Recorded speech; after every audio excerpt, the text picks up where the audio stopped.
Dear student science study channel. तो dear बच्चों, आज हम बहुत इंपॉर्टेंट 2 क्वेश्चंस देखने वाले हैं चैप्टर नंबर 4 के कार्बन इट्स कंपाउंड के। लॉन्ग क्वेश्चन ऐसा देखने वाले 3 मार्क्स 4 मार्क्स में आ सकते हैं।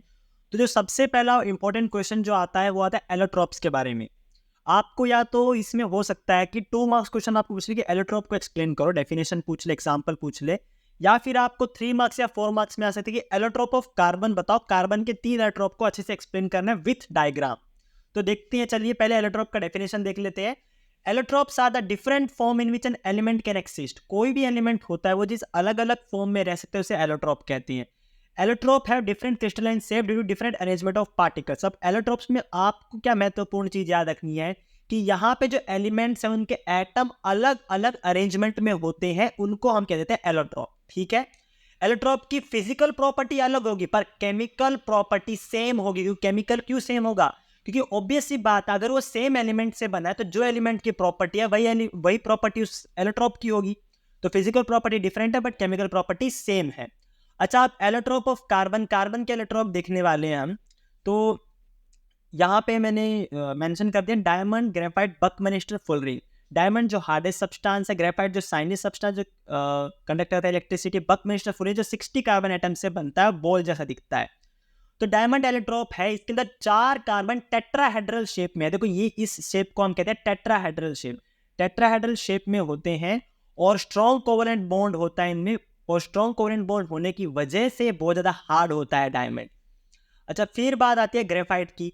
ग्रेफाइट में होता क्या है, हेक्सागनल रिंग्स बनते हैं। हेक्सागन मतलब 6 साइड वाला, 6 साइड वाली रिंग्स बनेंगी जिसमें से एक कार्बन 3 कार्बन से अटैच होगा और एक डबल बॉन्ड होगा 2 कार्बन के बीच में।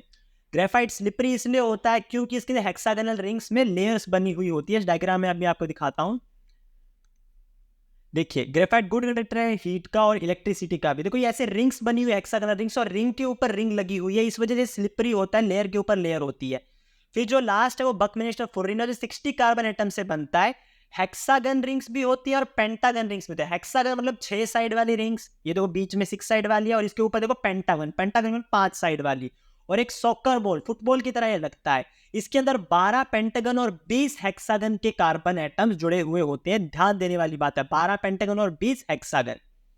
अब जो दूसरा इंपॉर्टेंट क्वेश्चन है वो आपको पूछा था कि वर्सेटाइल नेचर ऑफ कार्बन समझाओ, कार्बन की 2 मेन प्रॉपर्टी समझाओ। दोनों क्वेश्चन सेम है कि कार्बन इतना ज्यादा महत्वपूर्ण क्यों है। तो सबसे पहली प्रॉपर्टी है कैटिनेशन, कि वो खुद कार्बन दूसरे कार्बन के एटम से बहुत लंबे चेन बना सकते हैं, क्योंकि बहुत बॉन्ड बना सकता है, बड़े बड़े मॉलिक्यूल्स बनाते थे। इस प्रॉपर्टी हम कहते हैं कैटिनेशन। ठीक है, अब बड़ी चेन बनाता है, ब्रांच चेन बनाता है, रिंग फॉर्म में बना सकता है, डबल ट्रिपल सिंगल बॉन्ड हो सकता है कार्बन दूसरे एटम के साथ। अच्छा, और ये एक प्रॉपर्टी होती है कैटिनेशन कि वो बड़ी चेन बना सकता है कार्बन एटम की। बट ये सिर्फ कार्बन में ही इतनी ज्यादा कैटिनेशन होती है, बाकी सब एलिमेंट जैसे सिलिकॉन में 7 या 8 एटम ही हो सकते हैं, बाकी नहीं हो सकते। बट कार्बन में मिलियंस ऑफ कार्बन एटम जुड़ सकते हैं लंबी चेन बना के। अच्छा, कार्बन कंपाउंड स्टेबल क्यों होते हैं, ऐसा पूछा जा सकता है क्वेश्चन, वाई। तो आपको लिखना है कार्बन जो एटम है उसका एटम छोटा होता है, तो इस वजह से वो जो शेयर करता है इलेक्ट्रॉन उन्हें वो स्ट्रांगली होल्ड करता है। देखो मैंने क्या बताया कि कोवेलेंट बॉन्ड बनता है शेयरिंग ऑफ इलेक्ट्रॉन से, तो कार्बन छोटा एटम है तो इलेक्ट्रॉन खुद की तरफ खींचता है, तो बॉन्ड स्ट्रांग बनता है। बॉन्ड स्ट्रांग बनेगा तो जो कंपाउंड है वो टूटेगा नहीं तो वो स्टेबल होगा। अच्छा, फिर टेट्रा वैलेंसी बहुत ईजी की, उसकी वैलेंसी 4 होती है और वो चार सिंगल बॉन्ड बना सकता है किसी भी मोनोवैलेंट एलिमेंट से और खुद से भी, और ज्यादातर मोस्टली हाइड्रोजन से जुड़ता है। हम क्लास 10th में हाइड्रोकार्बन सीख रहे हैं जो हाइड्रोजन से जुड़ेंगे। अच्छा, कार्बन बॉन्ड बना सकता है oxygen, hydrogen, nitrogen, sulphur, chlorine, इन अलग अलग नॉन मेटल से भी बना सकता है अपने बॉन्ड। किस वजह से? अपनी टेट्रा वैलेंसी की प्रॉपर्टी की वजह से। तो ये हमें ध्यान में देने वाली बातें थी, 2 बहुत इंपॉर्टेंट क्वेश्चन से, इन्हें ध्यान से याद कीजिए। And all the best for your 4 exams. Thank you very much.